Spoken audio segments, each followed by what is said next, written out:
নোয়াখালীবাসী আসসালামু আলাইকুম। আমি এই মুহূর্তে সরাসরি যুক্ত হয়েছি। আপনাদেরকে যদি জানিয়ে রাখি যে সুবর্ণচর উপজেলা এবং সদর উপজেলা দুটার মিডিলে অবস্থান করছি।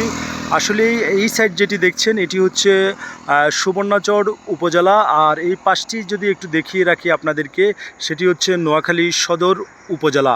প্রিয় দর্শক, আসলে দুটি উপজেলার মিডিলে অবস্থান করছি। খুব সুন্দর একটি জায়গা।